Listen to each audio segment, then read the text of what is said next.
Hey, all you rock stars. Welcome to Film 2. This is, I think, the third time I have taught this course at SAU. We have four, let's see, yep, four students. So that's about normal for this class. So it's very independent driven, as it were. It's not going to be the typical lot of lectures there, a lot of paperwork. No, this is going to be a lot of hands-on and a little bit different than Film 1, 2, that I'll have levels, and I kind of want you to like complete one level before you move on to the next. So it's a bit pass-fail. Well, it's not a bit. It is pass-fail with some caveats to it, but just in case you forgot who I was, that's me. I'll respond to emails usually 24 hours. I adjunct at SAU, so I currently live in Tulsa, and I'm teaching at two other universities. So bear with me. If it's an emergency or you are going out to film and you would kind of like to be in constant contact in case something comes up, maybe you're using a new camera for the first time, I'm happy to provide my phone number as well. What I have found is when I do give it out to students, all of a sudden I'm getting texts at 11 o'clock about questions on a homework assignment. So it's not my main way of wanting to communicate, but I also understand I am not there on campus. All appointments obviously are going to be online, so just email me and schedule. But I know like if a lot's going on, and you're not getting a hold of me, or like this week I will be in Oklahoma City for the entire week, and I'm happy if that's a better way to communicate. If you'll have questions, just let me know and we can work something out. But all right, so with the syllabus, it's very similar to filmmaking 1 in terms of what you need for equipment, resources, things like that. You still need a camera, which everybody in here seems to kind of understand that, what you're editing on. Again, phone is fine for this. I would recommend that you get Premiere Pro or DaVinci Resolve. DaVinci Resolve is free and you can design it, so I think when you start you can make the layout exactly like Premiere Pro, so the tutorials that I do send, you'll be using the same interface and it's free. But I'll show you where those resources are. Again, there might be some movie rental that I'll ask for, but not necessarily a book that you're going to need or anything like that. Late policies. This is a little different, again, because it's pass-fail, is I just kind of need you to get stuff in on time. That's where you can then start going from just kind of the pass will be an A, but if there's kind of a cavalcade of late work that's come in, then you're going to be going down to a B, C, so on and so forth. The other thing with this is don't always look at Blackboard for the exactness of where your grade is at. I say that because of the levels, and that some people might get ahead of others. I'm going to kind of go as one person gets the work in, I'm going to open up the next level. So someone may be ahead and I have assigned due dates for level 2 and you're still on level 1. That is just my reasonable expectation for that time. If you were starting from the day that I open up that module, that I think you could get the work done by. So that kind of gives you a bar to jump over, as it were. So you kind of can gauge where you're at. And if you level 3 is open and you're halfway done with level 1, you can start to mathematically see how far behind you are. Hopefully you don't get yourself in that position, but as with a lot of classes online, it's all about that inner self-discipline, setting up regular times that you're getting everything done. However, I've had all of you before, and I don't expect any issues. Just email me if there ever is an issue. I'm easygoing. I don't know if you all remember, but I am fighting chronic Lyme disease. This is going on year 10, so I am often, like next week, I'll be in Oklahoma City for treatment. So just bear with me if you are trying to get a hold of me. I do try and check the email at least twice a day. But if you catch me at 6 o'clock on a Friday, you might not hear till Monday. So if there is an issue with like, oh, I'm so nervous it's going to be late, just email me, and that gives a timestamp, and I know you're actually doing or trying to get a hold of me, so don't stress too much. The only thing that you can do is just get yourself so far behind and fall completely out of communication. I don't want to say that always ends bad, but it makes it really hard on you to get caught back up. So just, ask for extensions when you need them. Try and get them in ahead of time. If any of you are in any school sanctioned thing as well, try and get documentation if you're going to be gone for a long time. Same with if you've been sick for multiple days and you're just getting a little bit behind. You can always reach out to me ahead. If you're that kind of sick where you don't need to go to the doctor, but you definitely don't need to get out of bed, just email me. But if it's like anything more than a week, you probably should go to a doctor anyway.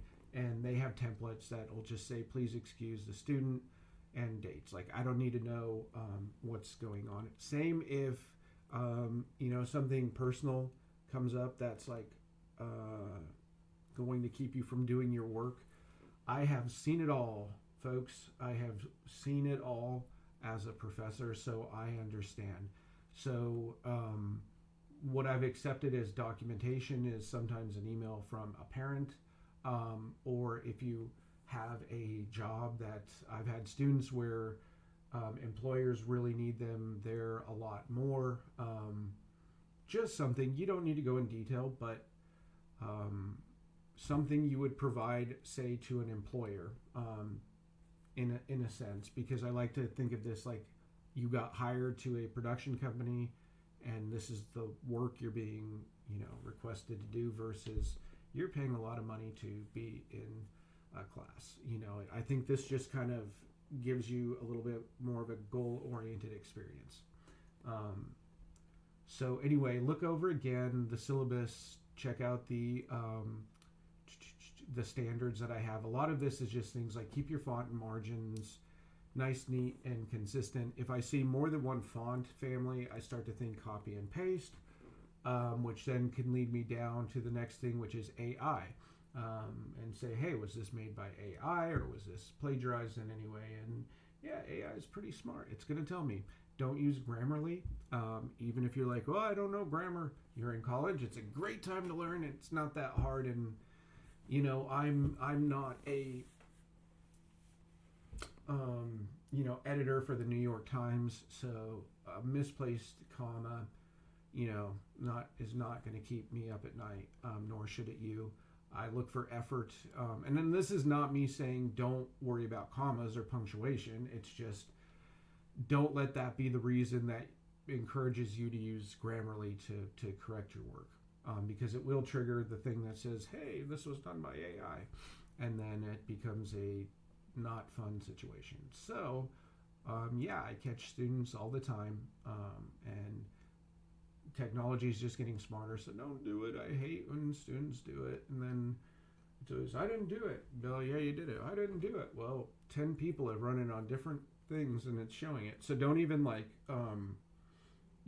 use AI in any way and like type it in your own words. It's getting really sophisticated, especially if I notice your work goes from, I'm not meaning this personally, it's just I've seen it, like maybe a sophomore level in high school writing ability to all of a sudden I'm like, this is publishable. You can say, well, I just wasn't doing my best work, which might be the case, but I'm trying to create an equal academic playing field for everybody, and AI using just ain't the way to go. You're paying a lot of money, and if you're not using your brain, you are just giving banks money. Anyway, I'll probably have you all watch movies as opposed to books, so just set aside $20, I'd say anywhere from $20 to maybe $30 barring that the films that I put out there are ones that are on a platform that you already have, then obviously the costs go down. And I try and give multiple options. If money is an issue, let me know.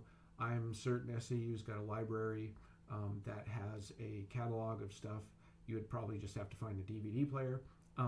But let me know if that is an issue, because we can also look at, okay, what films do you have access to? And we can find something. If you are having tech issues more than once, first best thing to do is just take a screenshot and submit that. So that way you're ahead of the curve on in terms of, like, if you're worried about deadlines or something like that, and then it's like, okay, I can see you have an issue and I can see what time you turned it in.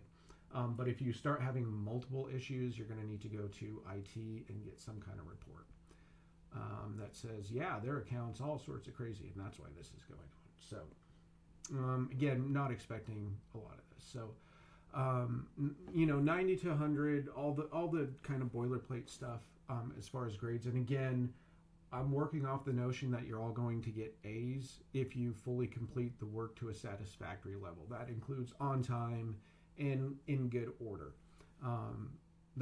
So I take this class a little bit lighter when it comes to grading, and it's more about presenting you the opportunity to grow professionally and to get some capstone projects and things like that you can then start to show off. Syllabus may change. If it does, there's addendums right here. I will let you know about it. And this is things that maybe didn't make it into the syllabus that's important. So things like, be careful about filming violence on campus. Police may shoot before they ask questions in the world we're living in now. So be creative and try and think of things that aren't over the top violent. Don't disparage the school. That would be things like, I taught a documentary class one time, and a student wanted to do a documentary on how much they hated the cafeteria food, or more precisely, that they weren't providing enough vegan and alternative meals, which was legitimate. And the president did not like that it didn't even get made. It got quashed before. So this is maybe not the time for your big stand in what you believe. Learn the tools so then you can make that kind of film. But SAU is a great place. I used to live down in Magnolia. So, just make something that you're passionate about. But I try and say, I don't want to seem like I'm censoring, but, PG-13 is a good benchmark. Just some other stuff for your own edification. Some resources. I will require you to submit to the Arkansas Indie Fest at least one of your productions, and then to one other Arkansas festival. If you look outside of Arkansas, like, the idea is I want you to submit to somewhere you can travel to, and I know you're on the border of, like, Louisiana, Texas, and places like that. So if you get into one of these festivals, it's great if you can actually be there and meet fellow filmmakers. Again, for screenwriting, filming, editing, Blackmagic Cam is a great app that you can put on your smartphone, and it unlocks the features. So I'm going to require that you put that on there, and this will allow you to control more of the exposure. Camera and export settings, if you need anything on, like, aspect ratio, things we talked about before, export settings, how to use Premiere, any of this, if you need to go back to, here's that DaVinci Resolve. This is the one that I was saying you can get to mimic the interface of Premiere Pro, and it's free. So Premiere Pro probably floats between $20 to $40 per month. One more free editing software, but not going to be as good. I'd really prefer you use an industry standard, and DaVinci, who make Blackmagic cameras. They make this stuff here. Okay, so there's your resources. This is your file format and delivery. So everything, again, 24 frames per second. You can shoot in 4K, that's fine. Just make sure you master it in 1920 by 1080, so that means just scaling it down. There you go. H.264 is a good format, and just do a high resolution for your Final Cut. Again, a great way to deliver things to me is creating a YouTube link for any of the assignments, which let's take a look-see. All right. Influence journal. All right, number one. So instead of a journal that we did in the class, which we actually skipped that last semester, this kind of journaling, I guess, as it were, is more designed for you to think of yourself deeper as an artist and what you believe, what influences you, and why you want to become a filmmaker. So 200 to 500 words, double-spaced, and answer, other than film or TV, including anime or any streaming show, what influences me as an artist? And what do you think you are influenced by in this art? So what is it and why is it? Like I gave the example of road trips and why that they're important, because I get a sense of freedom with them. So don't overthink it. More of a self-reflexive thing. I will look at it. Maybe don't write things you wouldn't want me to read. Always when I have any kind of journaling assignment. Okay, so that is going to be due the 21st. So it'll be like a week after we start. Screenplay format. Again, this is just a video to watch. Kind of goes over the history of screenplay format, why it's important, because you're going to be writing another screenplay coming up soon. So I want you to kind of understand why it's there. Like, what is the whole purpose behind this format?